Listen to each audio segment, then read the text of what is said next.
മുതലാളി. വണക്കം വണക്കം. எப்படி இருக்கடா விளவெல்லாம்? തരക്കേടില്ല. മഴയ്ക്ക് കാലതാമസം വന്ന പ്രയാസാവും. அதுக்கு என்ன, நான் வரும்போது மலையை கூட்டிட்டு வரணுமா? மாரனூர் சந்தையில இந்த வாட்டி நல்ல கச்சோடன்னு கேள்விப்பட்ட. நிறைய பணம் கை வந்து சேர்ந்துருக்குல்ல? അയ്യോ ഇല്ലേ, ചരക്കെല്ലാം വരുന്നത് തമിഴ്നാട്ടിൽ നിന്നാ. അതുകൊണ്ട് നമുക്ക് വില കിട്ടുന്നില്ല മുതലാളി. അതുകൊണ്ട് புரிஞ்சுது புரிஞ்சுது. நீங்க என்ன சொல்ல வர போறேன்னு எனக்கு நல்லா புரியும். ஆனா பாட்ட பணம் கூட்டுறதுக்கு கூடிதான் நான் வந்திருக்கேன். மல்லார்குடியில கரவேலமா இருக்கு, இந்த இடத்தை விட்டு கொடுத்தா பொன் பணம் தரான்னு சொல்லிருக்க. அவங்களுக்கும் கிருஷியா இருக்கிறதுக்கு தான். நீங்க இங்க பிழைச்சு போட்டேன்னு நினைச்சுதான் நான் கொடுக்காம இருந்தேன். அதனால பாட்ட பணம் 1000 ரூபாய் கூட்டி கொடுத்துதான் ஆகணும். சரியா? என்ன வேணான்னு சொல்லியா? பொன்னாரமங்கல திருஷ்டிய காலத்துல வேலைக்கு ஆள் எடுக்கிறேன்னு கேள்விப்பட்டேன். அங்கேயும் வேலை செஞ்சு ஜீவிக்கலாமே. അയ്യോ വേണ്ട, കൂട്ടിത്തരാം മുതലാളി. செய்தலுவே മുതലാളി, அந்த ஷாப்ல போய் திவாரனோட மூத்தது 3 குப்பி எடுத்து வைக்க சொல்லு. ശരി മുതലാളി. சரி சரி, போய் வேலையை பாரு. போயா. തേവരുടെ സ്വഭാവം എന്നെക്കാൾ അറിയുന്നത് നിങ്ങൾക്കല്ലേ? ഞാൻ ചെന്ന് പറഞ്ഞാൽ അയാൾ കേൾക്കുന്നത് നിങ്ങൾ കരുതുന്നുണ്ടോ? വിളകൾക്ക് നേരാൻ വണ്ണം വളയിടാൻ പോലും കഴിയുന്നില്ല വൈദ്യരെ. അതിന്റെ കൂടെ പാട്ടപ്പണം കൂടി കൂട്ടിയ കഷ്ടത്തിലാകെയുള്ളൂ. അയാളോട് അത് അപ്പ പറയാതെ കൊടുക്കാമെന്ന് സമ്മതിച്ചിട്ട് വന്നാ ഞാൻ എന്ത് ചെയ്യാനാ? കൃഷി ഇറക്കാൻ ഏതോ തമിഴന്മാർക്ക് സ്ഥലം കൊടുക്കാൻ പോണെന്ന് പറഞ്ഞപ്പോ പിന്നെ ഇതേ നിവൃത്തി ഉണ്ടായിരുന്നുള്ളൂ. എന്നാൽ ഇനി പറഞ്ഞിട്ട് കാര്യമില്ല. കുറച്ച് കൂടുതൽ അധ്വാനിച്ച് വിളവ് കൂട്ടി പിടിച്ചു നിൽക്കാൻ നോക്കുക. അതല്ലേ ഇനി ഒരു പോം വഴിയുള്ളൂ. എന്ത് ചെയ്യാനാ, സ്ഥലം തേവരുടെ ആയി പോയില്ലേ? എന്നാ ഞങ്ങളങ്ങോട്ട്. ശരി.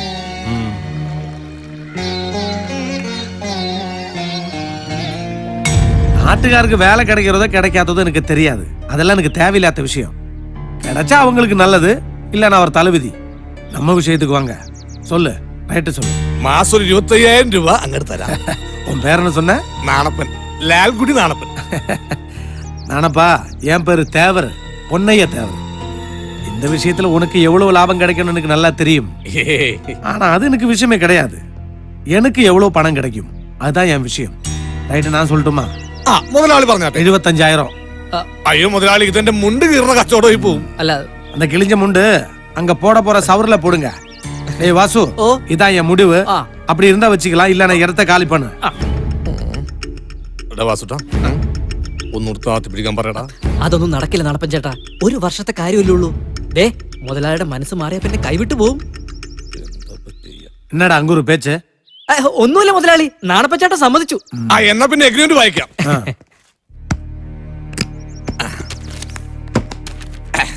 ഇത് agreement executive between Shri Lalkudi Nanappan and Shri Ponnaiah Thevan. இந்த இங்கிலீஷுக்கு இங்கிலீஷ் ஒண்ணு எனக்கு புரியாது.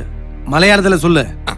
ഒന്നാം കക്ഷിയായ മൈസൂർ വസനഹള്ളിയിൽ ലാൽകുടി നാണപ്പനും രണ്ടാം കക്ഷിയായ തിരുനെൽവേലി മല്ലാർക്കുടി പൊന്നയ്യ തേവനും തമ്മിലുണ്ടാക്കിയ കരാർ പ്രകാരം മാസം 75,000 രൂപ സംബന്ധിച്ച് ഒരു വർഷത്തേക്ക് ശ്രീ கையெழுத்து போடுற. ഓ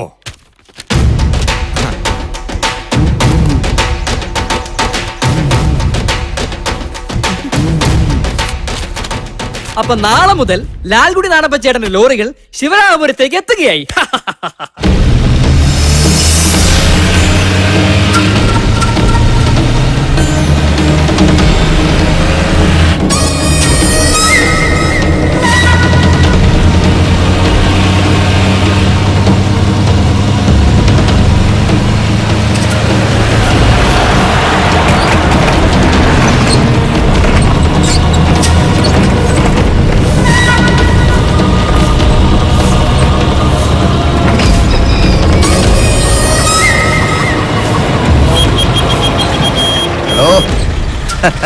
ഒന്ന് അടച്ചിട്ടൊക്കെ അടിമോളെ. ശരി, കാണാട്ടാ.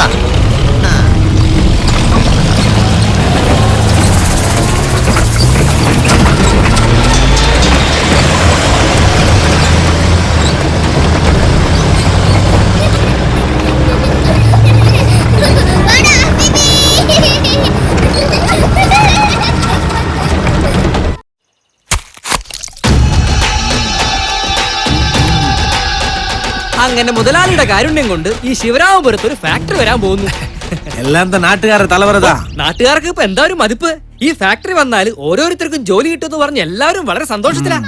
எல்லாம் சரி, இந்த ஃபேக்டரி வந்த இங்க கிருஷி வேலைக்கு ஆள கிடைக்குமா? ആ, டேய் வாசுட்டி, நாட்டுக்காரர்கிட்ட சொல்லு, இந்த பொன்னைய தேவரு அவங்களுக்காகத்தான் எல்லாம் பண்றேன். അതൊക്കെ എപ്പോഴേ പറഞ്ഞു കഴിഞ്ഞു. பொடி. டேய் வாசு, ആ, இந்த பையன் யாருன்னு தெரியுமா? ഇത് ചിന്താമണി അമ്മാളുടെ മകൾ സീതയുടെ കൊച്ച്. ஆமா, சீதாவோட பையன். சீதாவோட பையன் தான். வாகண்ணா. മോനായി ഒന്ന് ഇങ്ങനെ നക്കിപ്പറക്കി നിൽക്കാതെ കെട്ടായിട്ട് എടുത്ത് വീശന്റെ നാണപ്പേട്ട. ലക്ഷങ്ങളല്ലേ ബില്ല് പാസ് കിട്ടിയത്. ഒറ്റയടിക്ക് 75,000 ആ പണ്ടാറക്കാലം തേവരുടെ അണ്ണാക്കിലേക്ക് ഇട്ട് കൊടുത്തത്. അതിന് താൻ അയാൾക്കിട്ടൊരു പണിയും കൊടുത്തല്ലോ. എന്ത് പണി? ആ തേവർക്ക് ഇംഗ്ലീഷ് ഒന്നും അറിയില്ല. ഒരു കൊല്ലത്തേക്ക് ചവറിടുമെന്ന് അയാളെ വായിച്ചു കേൾപ്പിച്ചത്. എഴുതി കയറ്റിയതോ 10 കൊല്ലത്തേക്ക്. എന്നാൽ എന്ത് ചെയ്തണമെന്ന് ചെയ്ത കോൺട്രാക്ടറെ? പിന്നല്ലാതെ ഒരു കൊല്ലം കഴിഞ്ഞ് ഇയാൾ കാല് മാറിയാ ഞാൻ ചവറും ചോന്ന് ഏത് കോത്താത്തേക്ക് പോകും. മാത്രമല്ല എനിക്ക് ഈ കുറ്റബുദ്ധി പറഞ്ഞു തന്നത് ഈ വക്കീല. ആ ബുദ്ധിക്കുള്ള വളമിട്ടത് ഈ പരശുരാമൻ. സ്വന്തം പേര് ഇംഗ്ലീഷിൽ എഴുതി കാണിച്ചാൽ പോലും അയാൾക്ക് വായിക്കാൻ അറിയില്ല. അത് ഞാൻ വക്കീലിനെ ഓർമ്മിപ്പിച്ചപ്പോ വക്കീലിന്റെ തലയിൽ ഉദിച്ചതാണ് ഈ ബുദ്ധി. ചുരുക്കി പറഞ്ഞ നാണപ്പന്റെ ടീം ബെസ്റ്റ് ടീം. ആ ലോനപ്പം മുതലാളിയുടെ പ്ലാൻ അവിടെ സ്ഥാപിക്കാനുള്ള ശ്രമമാണ് ഇനി നമ്മൾ നടത്തേണ്ടത്. മുതലാളിയെ കൈവിട്ടാൽ നമ്മുടെയൊക്കെ പോക്കറ്റിൽ തടയാനുള്ള ലക്ഷങ്ങളാവും ചോർന്നു പോകുന്നത്. അപ്പൊ ലാൽഗുഡി നാണപ്പന്റെ ചവർ ലോറികൾ ശിവരാമപുരത്തേക്ക് അങ്ങനെ നിലക്കാതെ നീങ്ങട്ടെ. ചുമക്കാൻ ആള് വേണോ? തന്നെത്താൻ ഇരുന്നങ്ങോട്ട് ചുമച്ചാ മതി.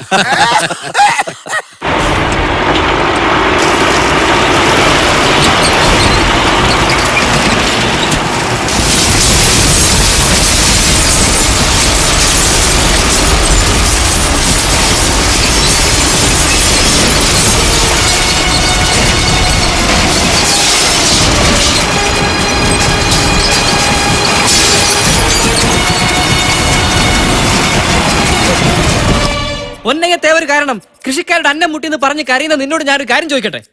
പകൽ അന്തിയോളം പാടത്ത് പണിയെടുത്തും വഞ്ചിയൂന്നിയും റിക്ഷ വലിച്ചും ചോര തുപ്പിയും തീർക്കാനുള്ളതാണോ ഇവിടുത്തുകാരുടെ ജീവിതം?